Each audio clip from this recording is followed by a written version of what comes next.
Hi viewers, welcome to NGK post. நான் உங்கள் நந்தகோபாலன் குமார். நம்ம இன்னைக்கு என்ன டாபிக் பார்க்க போறோம்னா, தாவேகா தலைவர் விஜய் அவர்கள் மகளிர் தினத்தை முன்னிட்டு நான் முதல்வரானால் இந்தந்த திட்டங்களை கொண்டு வருவேன்னு சொல்லிட்டு ஒரு தேர்தல் அறிக்கை அறிவிச்சிருக்காரு. அந்த தேர்தல் அறிக்கையில் அவர் என்னென்ன திட்டங்களை மகளிருக்காக ஸ்பெஷலா கொண்டு வந்திருக்காரு அப்படிங்கிறத நம்ம இன்னைக்கு பார்க்க போறோம். இதை பத்தி ரிவ்யூவே பண்ணக்கூடாது அப்படிங்கிற ஒரு சமயத்துல நம்ம ரிவ்யூ பண்ண வேண்டிய ஒரு கட்டாயத்துக்கு நம்ம தள்ளப்படுறோம். ஏன்னா அவர் கொண்டு வந்திருக்கக்கூடிய ஒவ்வொரு ஸ்கீமையும் பாத்தீங்கன்னா நம்ம ரிவ்யூ பண்ணி பார்த்தோம்.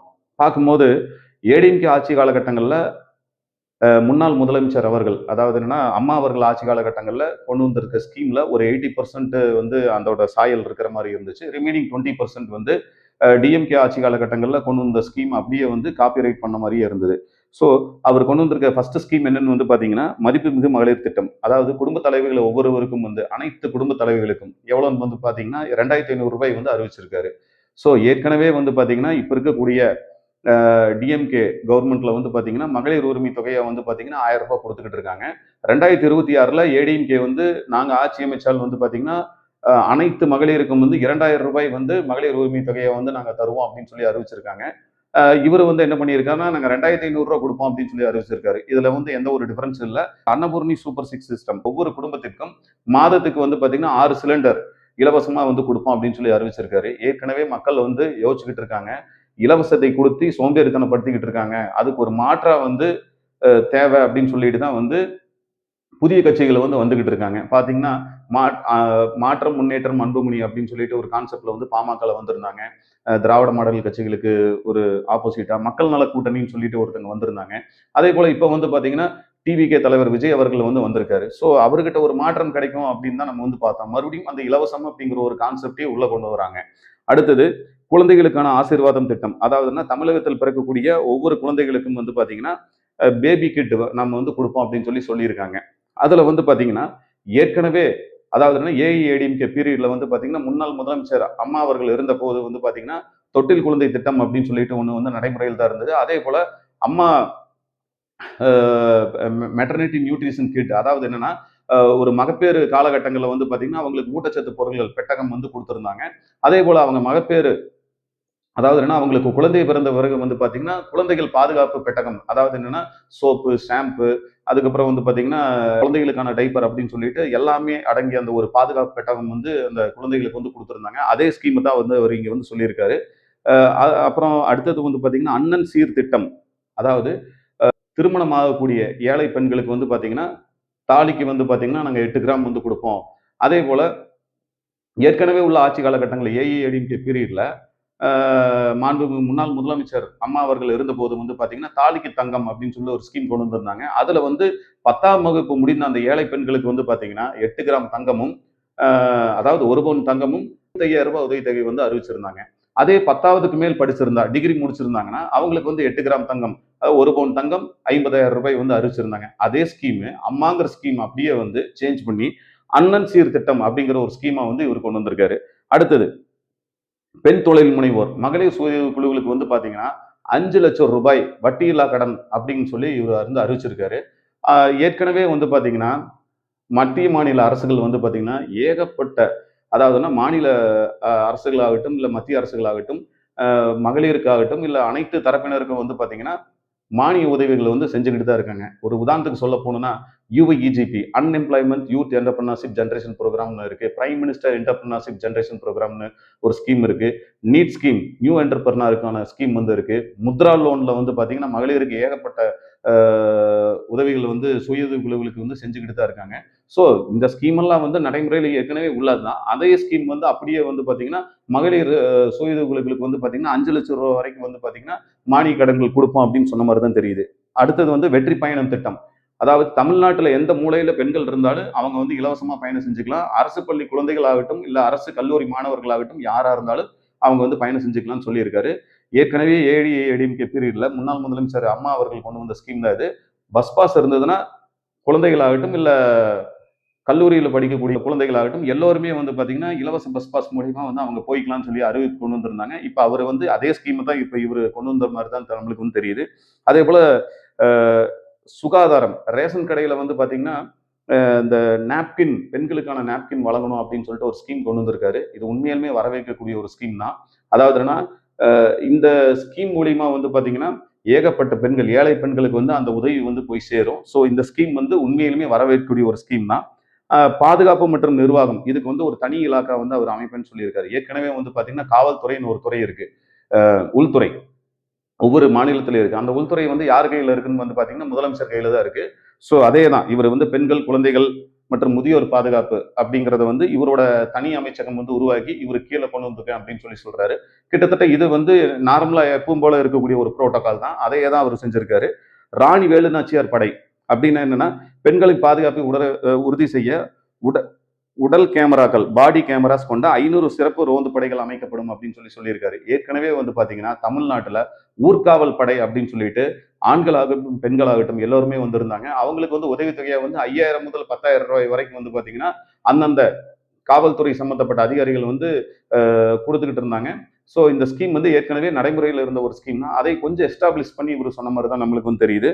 பொது போக்குவரத்து வாகனங்கள் பெண்களின் பாதுகாப்புக்கு அவசர உதவி பொத்தான்கள் பொருத்தப்படும் அப்படின்னு சொல்லியிருக்காரு. இது வரவேற்கக்கூடிய ஒரு விஷயம் தான்.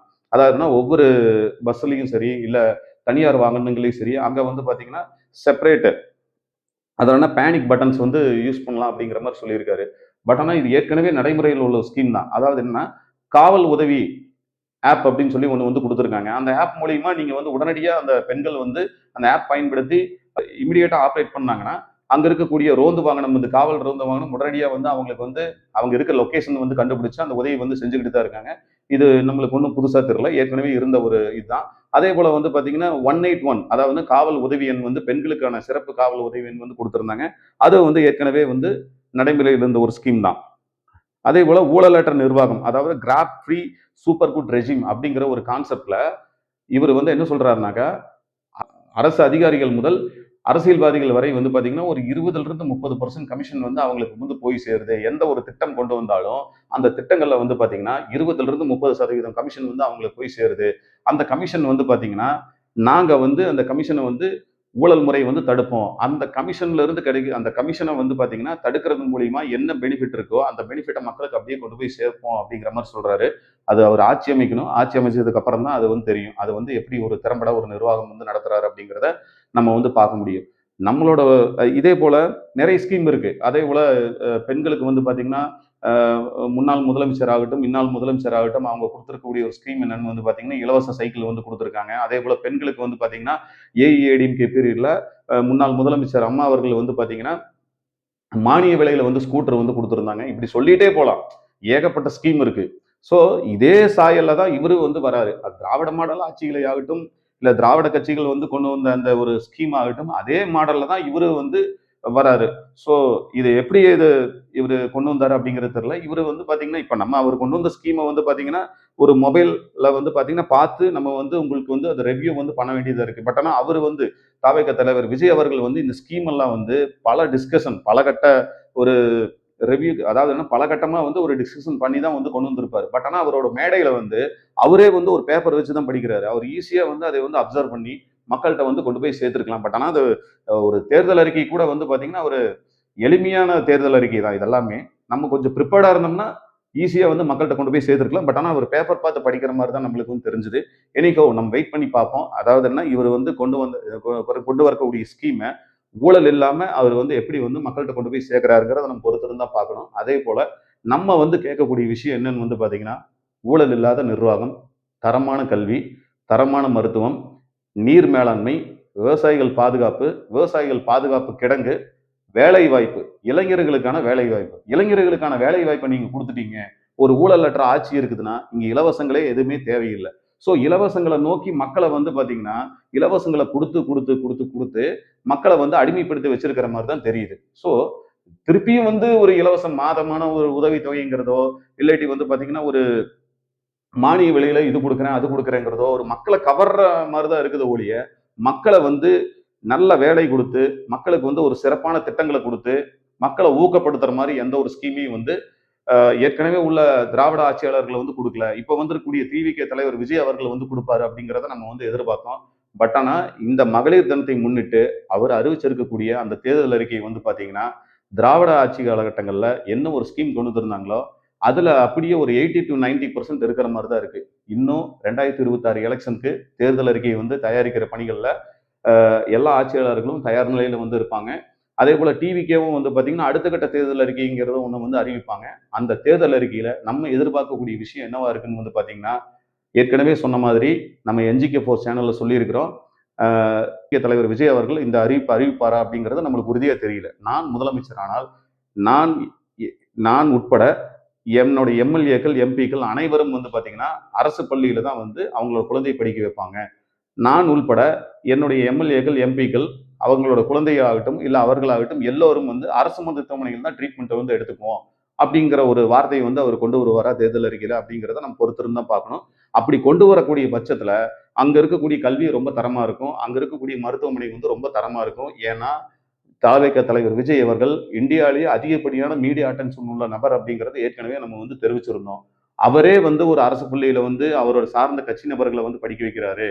அதே போல கட்சி சார்ந்த குடும்பத்தில் உள்ள நபர்களை வந்து படிக்க வைக்கிறாரு. அதே போல அவர் வந்து பாத்தீங்கன்னா அரசு மருத்துவமனையில் ட்ரீட்மெண்ட் எடுத்துக்கிறார். அவர் கட்சியில் உள்ள நபர்களாகட்டும், இல்ல கட்சியில பொறுப்பில் இருக்கக்கூடிய எம்எல்ஏ, எம்பி ஆகட்டும் எல்லாருமே வந்து பாத்தீங்கன்னா அரசு மருத்துவமனையில் தான் ட்ரீட்மெண்ட் எடுக்கிறாங்க அப்படிங்கும்போது மக்களுக்கு அரசு மருத்துவமனையில ஒரு நல்ல ஒரு எண்ணம் வந்து உருவாகும். அங்க தரமான ஒரு சிகிச்சை கிடைப்பதற்கான வாய்ப்புகள் வந்து அதிகமா இருக்கும். ஸோ இது மாதிரியான ஸ்கீம் தான் வந்து மக்கள் வந்து எதிர்பார்த்துட்டு இருக்காங்க. உங்க தொண்டர்கள் வேணாம், அதாவது தாவேகா தலைவருடைய ஒரு அன்பின் காரணமாகவும் அவங்க மேல உள்ள ஒரு பாசத்தின் காரணமாகவும் தொண்டர்களை வந்து கைதட்டி உற்சாகப்படுத்தலாம், அவரை வந்து வரவேற்கலாம் அவரோட ஸ்கீம். பட் ஆனா கொஞ்சம் சிந்திச்சு பாருங்க, இந்த ஸ்கீம் இவர் இன்னைக்கு வந்து அந்த மகளிர் தினத்தை முன்னிட்டு மகளிருக்காக கொண்டு வந்த அத்தனை ஸ்கீமுமே ஏற்கனவே திராவிட ஆட்சி காலகட்டங்கள்ல இருந்து நடைமுறையில இருந்த ஒரு ஸ்கீமை தான் கொஞ்சம் எஸ்டாப்ளிஷ் பண்ணி கொண்டு வந்திருக்காரு. இதுல ஒன்றும் ஒரு புதுமை வந்து நம்மளுக்கு தெரியல. பட் ஆனா அதுல ஒரே ஒரு புதுமை இருக்கு. என்னன்னா ஆட்சியாளர்கள் மட்டத்திலையும் சரி, அதிகாரிகள் மட்டத்திலையும் சரி இருக்கக்கூடிய லஞ்ச லாவண்யங்களை வந்து நான் ஒழிச்சு அதுல இருந்து கிடைக்கக்கூடிய பணத்தை நேரடியா மக்கள்கிட்ட கொண்டு போய் சேர்ப்போம் அப்படிங்கிற ஒரு விஷயத்த சொல்லியிருக்காரு. அது நடைபெறக்கூடிய அது நடைபெறக்கூடிய ஒரு சாத்தியக்கூறுகள் இருந்தால் கண்டிப்பா இதெல்லாம் வந்து சாத்தியம் தான். அதை நம்ம மறுக்கவே இல்லை. ஸோ தாவேக தலைவர் விஜய் அவர்கள் அறிவிச்ச அந்த தேர்தல் அறிக்கையை வந்து 100% நிறைவேற்றுவாரா இல்லையா அப்படிங்கிறத நம்ம பொறுத்திருந்து பார்ப்போம்.